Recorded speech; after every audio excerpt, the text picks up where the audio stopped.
बिल्कुल सराहनीय कदम है ये आपका। और इसी के साथ Sukesh Yadav ji, chancellor JS university, हमारे साथ में बने हुए हैं। एजुकेशन से संबंधित सवाल लगातार मैं आपसे कर रही हूँ। उस बीच प्रधानमंत्री नरेंद्र मोदी हमेशा से आत्मनिर्भर भारत की बात करते हैं, और यूनिवर्सिटीज़ हो गई या स्कूल्स हो गए, एजुकेशन के माध्यम से एक जॉब सीकर की बजाय एक जॉब क्रिएटर बनाने की कोशिश लगातार कर रहे हैं, और पीएम भी यही चाहते हैं। किस तरीके से जॉब सीकर होने की बजाय जॉब क्रिएटर बनाने के लिए आप अपनी यूनिवर्सिटी में स्टूडेंट्स को प्रेरित कर रहे हैं? इस संबंध में बताना चाहूँगा कि माननीय प्रधानमंत्री जी के निर्देशानुसार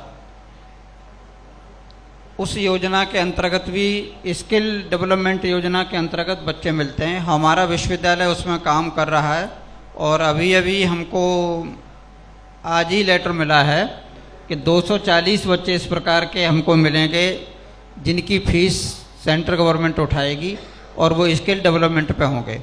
हमारे यहाँ इंजीनियरिंग कॉलेज है, तो उस वजह से विभिन्न प्रकार के जो स्किल डेवलपमेंट प्रोग्राम हैं, चाहे वो कंप्यूटर से संबंधित हो, चाहे इलेक्ट्रिकल से संबंधित हो, चाहे इलेक्ट्रॉनिक से संबंधित हो, इन सभी विधाओं के प्रोफेसर्स हैं हमारे पास। तो छोटे छोटे डिप्लोमा पाठ्यक्रम बच्चे पास करने के बाद वो छोटी मोटी फैक्ट्रियों में प्लेस्ड हो जाते हैं।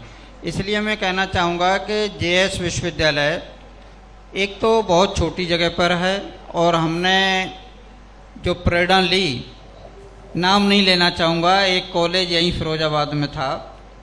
मैं बीएड का प्रैक्टिकल लेने आया था, तो मैंने वहाँ पर देखा कि बच्चे जो फीस दे देते हैं, उसके बाद उन पर प्रैक्टिकल की फ़ीस उस ज़माने में 5,000 रुपये वसूली जा रही थी।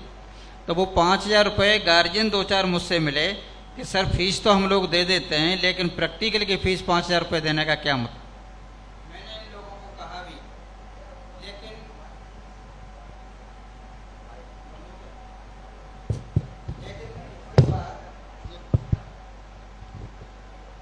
इसके बाद हमको प्रेरणा मिली कि हम भी कॉलेज बना सकते हैं, और एडमिशन फीस लेने के बाद किसी भी प्रकार की वसूली छात्रों पर ना हो, ऐसा प्रावधान होना चाहिए।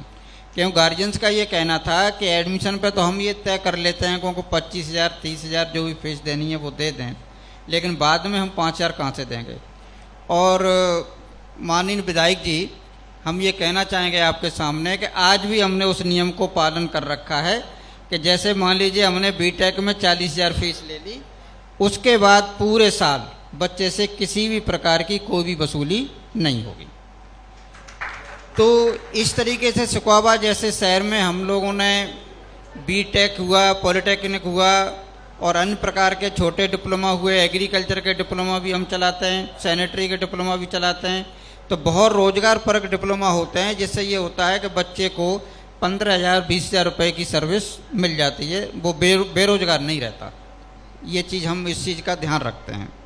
और आप देखिए कि सिकुआबाद में बीटेक हमारे यहाँ 40,000 में हो रही है, और वही बीटेक नोएडा में 1.5 लाख रुपए में हो रही है। तो बच्चों को काफ़ी लाभ मिलता है, इसलिए हमारे यहाँ काफ़ी दूर दूर के बच्चे आकर के बीटेक एमटेक वगैरह करते हैं। आत्मनिर्भर बनाने की ओर ये एक बड़ा कदम है जरूर, क्योंकि कैंपस प्लेसमेंट होना अगर आप कॉलेज में है तो बहुत इंपॉर्टेंट हो जाता है, ताकि आगे के रास्ते आपके लिए खुल जाते हैं। हम लोगों ने बड़ी बड़ी कंपनियों से अपना MOU साइन कर रखा है, और भारत सरकार की जो है MSME की छोटी कंपनियां हैं उनसे भी कर रखा है। इससे पॉलिटेक्निक और बीटेक के बच्चे मतलब बहुत ज़्यादा तो नहीं, लेकिन 4 लाख 5 लाख 6 लाख तक के पैकेज पर चले जाते हैं। और बच्चे भी हमारे ऐसे हैं कि यदि उनको 3 लाख का भी मिल रहा है तो वो मना नहीं करते, चले जाते हैं। और हम लोग भी प्रेरणा देते हैं कि आप जाइए, काम शुरू करिए, जब आपका स्किल बढ़िया होगा तो निश्चित रूप से आपको अप करने का मौका मिलेगा, और मिलता है। कुछ बच्चे जो हमारे यहाँ 6-7 साल पहले 20,000 रुपये के पैकेज पे गए थे, उनको आज 70-80 हज़ार रुपये मिल रहा है, दूसरी कंपनियों में स्विच कर गए। ये है सराहनीय कदम है आपका। और इस बीच भदौरिया जी लगातार हमारे साथ हैं। आपसे एक सवाल मैं करना चाहूँगी, मैनपुरी की अगर बात करें, क्योंकि आप मैनपुरी में अच्छा काम करते आए हैं, उस बीच आमतौर पर एक ऐसी बड़ी समस्या बताइए जिससे उद्यमियों को जूझना पड़ता है, और इस बीच इसके समाधान के लिए सरकार से क्या सुझाव आप उनको सरकार को दे सकेंगे? मैनपुरी के अंदर इंफ्रास्ट्रक्चर में भी विकास तो किया गया है, लेकिन कुछ फील्ड ऐसे हैं जहाँ पे अभी भी मैनपुरी जूझ रही है। जैसे कि अगर हम देखें कि वहाँ पे बाईपास बाईपास की एक बहुत ज़्यादा ज़रूरत हो गई है, जिसकी वजह से जाम लग रहे हैं, और उन जाम की वजह से, जैसे कि असीजा जी ने बताया कि पहले एक्सीडेंट्स बहुत हो जाते थे फिरोजाबाद में, तो उसी टाइप की समस्याओं की वजह से जो इंडस्ट्रीज़ बीच में आ गई हैं, वहाँ पे जाम में उनके ट्रक्स फंसे रहते हैं और बहुत सारी अन्य प्रॉब्लमों का सामना करना पड़ता है।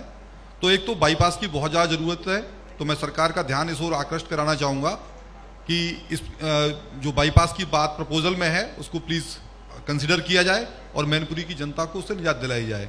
दूसरा, इन्होंने वहाँ पे रोड्स तो बन गई हैं, लेकिन कहीं पे भी फ्लाईओवर की व्यवस्था नहीं हुई है। जैसे कि हम अगर इटावा से आना चाहें तो नगला जुला के पास फ्लाईओवर नहीं है, और वहाँ पे कभी मालगाड़ी निकलती है, कभी पैसेंजर ट्रेन निकलती है, वो कुछ घंटों जाम लगा रहता है, जिसकी वजह से भी उद्योग प्रभावित होते हैं।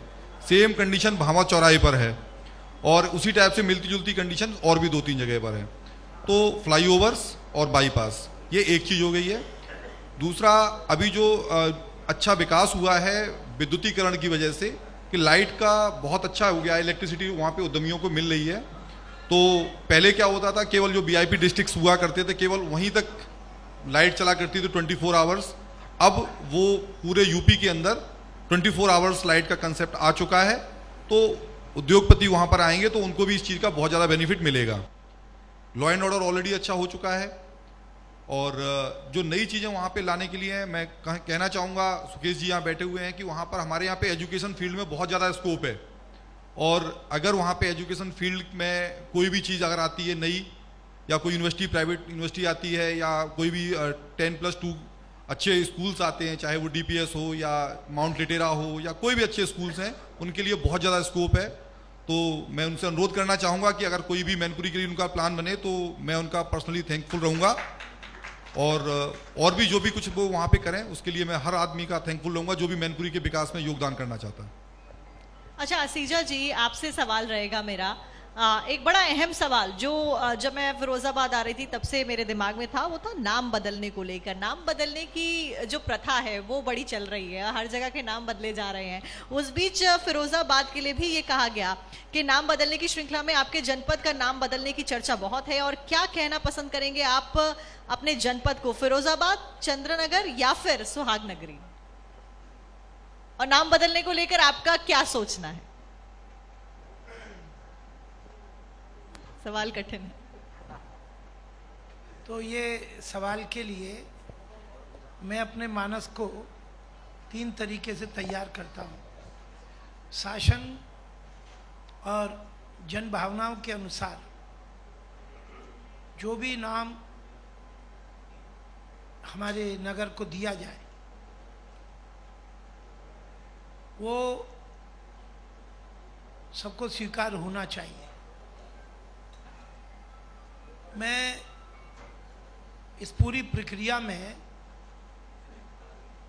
अपने इन विचारों को यहीं तक सीमित रखकर चाहता यही हूँ कि जो हमारा शहर है, ये नाम में क्या रखा है करके एक शेक्सपियर की भी एक कहावत है।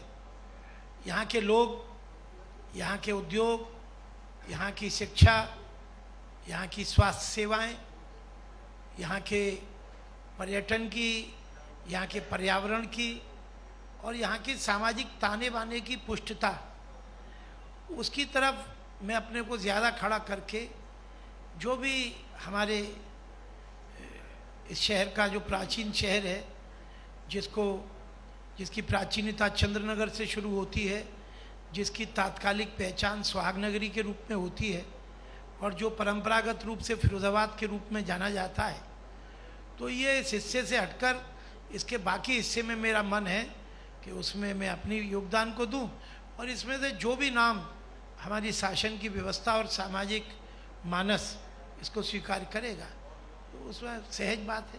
क्योंकि मैं व्यक्तिगत अपना उसमें क्या मैंडेट दूं क्या नहीं दूं, उससे बहुत मुझे लगता है कि जरूरी नहीं लगता मुझे। अच्छा, जब हम यूपी की बात करते हैं तो हो गई नाम बदलने की बात।